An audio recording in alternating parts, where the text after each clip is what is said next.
राधे राधे, जय श्री राधे। मैं जो भी कहने जा रही हूँ यह मेरे परम गुरु जी के अनमोल वचन हैं। मैं उन्हीं के वचन आप सब के साथ दोहरा रही हूँ। अज्ञान का बोध, इस विषय पर परम गुरु जी ने जो भी कहा है आज हम उसी पर चर्चा करेंगे। गुरु जी कहते हैं, मनुष्य जाति में बहुत थोड़े से लोग मोक्ष के आनंद को उपलब्ध हुए हैं।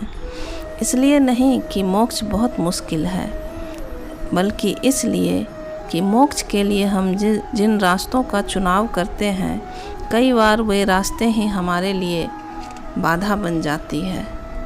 जैसे कोई मनुष्य अंधेरे को मिटाने की कोशिश में लग जाए तो अंधेरे को मिटाना मुश्किल हो जाता है। मुश्किल नहीं, असंभव हो जाता है। लेकिन अगर दिया जलाया जाए तो अंधेरे को मिटाने से ज़्यादा सरल कोई दूसरी बात नहीं है। अगर हम अंधेरे को मिटाने में लग जाएं तो हम मिट जाएंगे, अंधेरा नहीं मिट सकता। तो हम कह सकते हैं कि अंधेरे को मिटाना कठिन है, लेकिन अंधेरे को मिटाना कठिन नहीं है, बस बात दिए जलाने की है और बहुत सरल बात है। ठीक वैसे ही दर्पण तो हमारे पास है जिससे हम अपनी आत्मा की छवि देख सकें, लेकिन उस पर बहुत सी धूल इकट्ठी हो गई है। बहुत सी बातों की धूल हम सब के मन पर इस तरह इकट्ठी होती चली जा रही है, जिससे आदमी को मोक्ष को पाना, सत्य को पाना बिल्कुल मुश्किल होता जा रहा है। उस मोक्ष को पाने के लिए मन की स्थिति नॉन टेंस होनी चाहिए, बिल्कुल टेंशन फ्री। उसके मन की स्थिति बिल्कुल शांत, तनाव रहित होनी चाहिए। लेकिन जो लोग मन से बहुत तनाव से भर जाते हैं, बहुत तनावग्रस्त हो जाते हैं, उनके लिए मोक्ष मुश्किल हो जाता है। एक आदमी धन की खोज में है, वह भी तनाव में रहता है क्योंकि धन पाना है। कोई यश की खोज में है, वह भी टेंशन में रहता है क्योंकि यश पाना है। एक आदमी को मोक्ष पाना है, वह भी तनाव में रहता है। धन और यश को पाने की खोज है तो उनका तनाव बहुत ज़्यादा नहीं होगा, क्योंकि दोनों ही दिखाई पड़ने वाली बातें हैं, पार्थिव हैं। दूसरे लोगों के पास अनुभव है, इसलिए पाने की भी संभावना होती है। उनकी टेंशन उतनी नहीं होती जितना मोक्ष पाने वालों को होती है। उनका तनाव बहुत गहरा हो जाता है जिन्हें मोक्ष चाहिए, क्योंकि मोक्ष बिल्कुल अदृश्य, बिल्कुल अज्ञात है, जिसका हमें कोई पता नहीं। ऐसी कोई चीज़ को पाने में लगा हुआ आदमी बहुत तनाव से भर जाता है और उसके भीतर यह शंका भी बनी रहती है कि कहीं जीवन में मैं कुछ व्यर्थ तो नहीं कर रहा, कहीं यह मिले नहीं मिले, हमारा जीवन व्यर्थ तो नहीं जा रहा। तो ऐसी खोज वाले आदमी के मन में तनाव बहुत भर जाता है, बहुत टेंस हो जाता है। जबकि सत्य को जानने के लिए मन का बिल्कुल शांत, सब तरह के तनाव से मुक्त होना जरूरी है। सत्य को जानने की पहली शर्त तो यह है कि मन में कोई तनाव, कोई बेचैनी, कोई अशांति, कोई अधैर्य न हो। मन ऐसा शांत हो जैसे कभी कभी कोई झील हो जाती है या दरख्त हो जाते हैं जब हवाएं नहीं होती है, पत्तों में सन्नाटा छा जाता है, या फिर दिए की ज्योति हो जाती है, हवाएं नहीं होती है तो ज्योति ठहर जाती है, उसमें कंपन नहीं होते। ऐसी मन की कोई स्थिति में सत्य जाना जाता है। लेकिन जिसका मन दौड़ रहा है, भाग रहा है कुछ पाने के लिए, वह शांत कैसे होगा? मोक्ष को पाना चाहता है, उसको मोक्ष मिलना असंभव है। जो कुछ भी पाना नहीं चाहता वह मोक्ष को उपलब्ध हो जाता है, क्योंकि पाने की दौड़ एक तनाव है। शांति जो पाना चाहता है उसे नहीं मिल सकती। जो कुछ भी नहीं पाना चाहता वही शांत हो जाता है। हम सब शांति चाहते हैं, सत्य चाहते हैं, लेकिन हमें यह समझ नहीं पड़ता कि चाह के साथ तनाव और अशांति ही आ सकती है, शांति नहीं। और इस चाह के पीछे हम बहुत सी बातें इकट्ठे कर लेते हैं। जब हम सत्य को चाहते हैं तो क्यों चाहते हैं, यह बात उतनी महत्वपूर्ण नहीं कि जितनी आप सत्य को पाना चाहते हैं। इससे ज़्यादा महत्वपूर्ण बात है कि हम क्यों पाना चाहते हैं। यह बात महत्वपूर्ण नहीं कि हम शांत होना चाहते हैं, महत्वपूर्ण यह है कि हम क्यों शांत होना चाहते हैं। जो आदमी अशांत नहीं है वह शांत तो नहीं होना चाहेगा। शांत होने का मतलब हुआ कि हम अशांत हैं, हमारे भीतर अशांति है और हम शांत होना चाहते हैं। क्या यह सही नहीं होगा कि हम अशांति के कारण क्या हैं उसे जानें, बजाय शांति की खोज करने के। अशांत मन कैसे शांत हो सकता है? लेकिन जितने लोग अशांत हैं वे सभी शांत होना चाहते हैं, और अशांत मन जो भी करेगा उससे केवल अशांति ही बढ़ती है। शांत होने की कोशिश करेगा उससे भी अशांति बढ़ेगी, क्योंकि अशांत मन से जो भी काम करेगा वह अशांति ही लाएगा। अशांत मन से अगर वो ध्यान करने के लिए बैठेगा तो उससे वो शांत तो नहीं और अशांत हो जाएगा। कई बार हम देखते हैं कि कोई ध्यान करने के लिए बैठता है और वह और ही ज़्यादा क्रोध करने लगता है। उसका कारण यही है।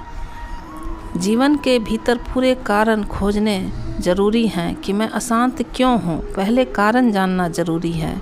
और जब तक अशांति का स्पष्ट बोध न हो कि क्या कारण है अशांति के, तब तक हमें शांति नहीं मिल सकती।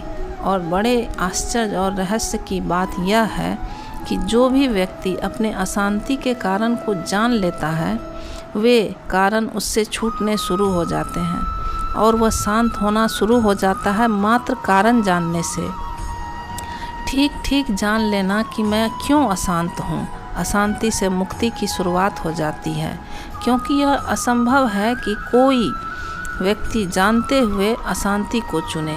इससे ज़्यादा असंभव और कोई बात नहीं कि कोई व्यक्ति जानते हुए दुख को चुने, कोई व्यक्ति जानते हुए उसको चुने जो दुख और पीड़ा लाती है। जानते हुए कोई भी नरक में प्रवेश करना नहीं चाहता, लेकिन फिर भी हम सब नरक में प्रवेश हो जाते हैं। कहाँ भूल हो जाती है? हम जानते नहीं, हमें ज्ञात नहीं। हम शांति तो खोजना चाहते हैं, लेकिन अशांति के कारण न हमें जानने की इच्छा है और न हम खोज करते हैं, पर कारण जानना ज़रूरी है। भगवान बुद्ध एक बार जंगल से निकले। एक हत्यारे ने उन्हें पकड़ लिया, लेकिन पकड़ने से पहले उसने चिल्लाकर कहा कि भिक्षु रुक जाओ, क्योंकि मैंने कसम लिया है 1000 आदमियों की हत्या करने की। उसने देखा भिक्षु आता है और वह रुका नहीं। उसने फिर चिल्लाकर कहा कि मैं कोई भिक्षुओं पर दया करने वाला व्यक्ति नहीं हूँ, मुझे तो 1000 आदमी मारने हैं। तुम बचना चाहते हो तो वापस लौट जाओ, अन्यथा तुम भी मरोगे। लेकिन भगवान बुद्ध तो उसकी तरफ बढ़ते ही गए। वह फिर चिल्लाया कि भिक्षु रुक जाओ, मेरी तरफ मत बढ़ो, मत चलो आगे। भगवान बुद्ध ने कहा, अगर तुम मेरी बात सुन सको, क्योंकि बहुत कम लोग सुनने और समझने में समर्थ होते हैं, तो मैं तुमसे यह निवेदन करता हूँ। मैं तो अनेक वर्ष हो गए तब से रुका हुआ हूँ, तब से मैं चला ही नहीं। चल तो तुम ही रहे हो, तुम रुक जाओ, मुझे मत कहो रुकने के लिए, मैं तो बहुत पहले से रुका हुआ हूँ। वह हत्यारा हैरान हुआ, क्योंकि चल तो बुद्ध रहे थे, वह तो बैठकर अपने फरसे पर धार कर रहा था। तो उसने कहा, यह तो बड़ी अजीब बात करते हो, बड़े अजीब आदमी मालूम होते हो। खुद चल रहे हो मेरी तरफ, मैं तो बैठा हुआ हूँ। बैठे को चलता हुआ कहते हो, खुद चलते हो और अपने को कहते हो मैं रुक गया। भगवान बुद्ध ने कहा, जैसा मैं देख रहा हूँ वैसा ही तुमसे कह रहा हूँ।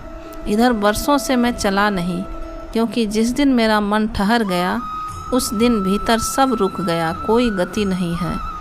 तुम बैठे हुए मालूम होते हो, लेकिन बैठे हुए नहीं हो, मन चल रहा है। तुम अस्वस्थ हो, मन चलता है तो यह अस्वस्थ होने के लक्षण हैं। मन अपने में ठहर जाए तो स्वस्थ होता है। स्वास्थ्य की खोज नहीं होती, हाँ बीमारी का निदान हो सकता है, चिकित्सा हो सकती है। मनुष्य की बीमारी क्या है? कौन सी धूल जो उसके ऊपर आ गई है और इकट्ठी हो गई है? वह यह है कि मनुष्य के ऊपर जो सबसे घनी धूल इकट्ठी हुई है वह ज्ञान की है। यह बड़े आश्चर्य की बात है, क्योंकि हम मानते हैं जो अज्ञानी है वह सत्य से वंचित हो जाता है। यह तो बात ठीक है, जो अज्ञानी है वह सत्य से वंचित होता है, लेकिन ज्ञानी भी सत्य को उपलब्ध नहीं होता। हाँ, जो सत्य को उपलब्ध हो जाता है उसे ज़रूर ज्ञानी कहा जा सकता है। इन दोनों बातों में बड़ा फ़र्क है और उसे समझना भी ज़रूरी है। लेकिन हर एक ज्ञानी सत्य को उपलब्ध नहीं होता, क्योंकि ज्ञान तो उधार के भी इकट्ठे किए जाते हैं। अगर दुनिया में किसी भी तरह उधार ज्ञान इकट्ठे करने के उपाय कम किए जाएं, तो दुनिया में असली ज्ञान फिर से वापस जग सकता है। लेकिन उधार ज्ञान उपलब्ध करने के बहुत उपाय हैं और बहुत से सरल उपाय हमने ईजाद कर लिए हैं। अज्ञान बाधा है तो ज्ञान भी बाधा है। संत रामकृष्ण के पास एक बार एक पंडित मिलने गए। वह बहुत प्रकांड पंडित थे, बहुत शास्त्र जानते थे, अद्भुत उनकी स्मृति थी। वह उनसे शास्त्रार्थ करने के लिए गए। वह बिल्कुल तैयार होकर गए, उनके उत्तर भी बिल्कुल तैयार थे। उधर रामकृष्ण के भक्तों ने उनसे कहा, आप भी कुछ तैयारी कर लीजिए। इस पर संत रामकृष्ण ने कहा, मैं क्या तैयारी करूं? मुझे कुछ समझ नहीं आता, मैं क्या तैयारी करूं? और तैयारी किस बात की करनी है? तो सब शिष्य घबरा गए, लेकिन कोई रास्ता नहीं था। आखिर वे पंडित आ पहुँचे। उन्होंने आते ही पूछा कि ईश्वर क्या है? संत रामकृष्ण परमहंस जी ने कहा, पहले तुम ही बताओ। तो इस पर वे पंडित कहने लगे कि ईश्वर नहीं है। वे तो तय करके आए थे कि विवाद करना है, तो वह बताने लगे कि नहीं है, और वह एक एक दलील देने लगे, ईश्वर नहीं है। उनकी एक एक दलील पूरी होती तो इस पर संत रामकृष्ण उठकर उन्हें गले लगा लेते। वह पंडित थोड़े घबराए। वह तो इनसे लड़ने आए थे, दलील दे रहे थे ईश्वर के विरोध में, और यह संत तो इन्हें गले लगा लेता है। अब क्या रास्ता बने? उनके शिष्य धीरे धीरे फीके पड़ने लगे जो उस पंडित के साथ आए थे। लेकिन होगा क्या इसका हल?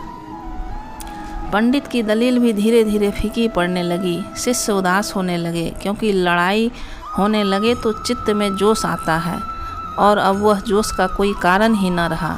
संत रामकृष्ण गले लगा लेते बार बार। पंडित ने पूछा कि मैं समझा नहीं कि बात क्या है, आप क्या कर रहे हैं? इस पर रामकृष्ण परमहंस ने कहा, तुम्हें गले लगाकर मैं बार बार भगवान को धन्यवाद दे रहा हूँ। किस बात का धन्यवाद? मैं तो कह रहा हूँ ईश्वर नहीं है, उस पंडित ने बोला।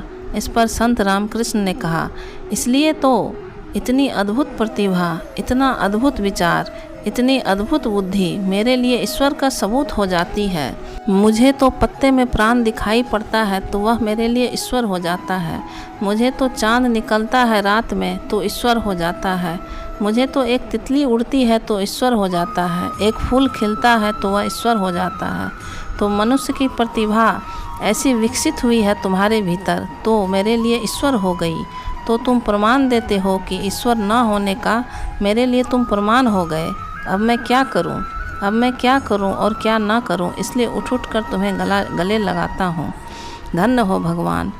और जाते वक्त पंडित को कहा, एक बात स्मरण रखना, जिसके भीतर ऐसी विलक्षण विचार शक्ति हो वह कितने दिन ईश्वर से दूर रहेगा। इतना स्मरण भर रखना, और मुझे कुछ कहना नहीं है, संत रामकृष्ण परमहंस जी ने कहा। उन्होंने कोई दलील नहीं दी ईश्वर के होने के लिए, दलील तो केवल पंडित ने दी और हार कर लौटे। घर आकर उन्होंने लिखा कि आज एक आदमी से हार गया, क्योंकि वह लड़ा ही नहीं, और दुनिया में केवल उससे ही हार होती है जो लड़ता नहीं है। यह ज्ञान तो बांध लेता है, मनुष्य के ऊपर ज्ञान के बड़े गहरे बंधन हैं, इसे तोड़ना जरूरी है। अगर सीधी सीधी पहली सच्ची बात जीवन में आ सकती है तो वह कि मुझे कुछ भी पता नहीं। अपनी अज्ञानता को स्वीकार करने से ही मनुष्य के भीतर धार्मिक व्यक्ति का जन्म होता है। अज्ञान का बोध जीवन में क्रांति का पहला चरण है। धन्यवाद।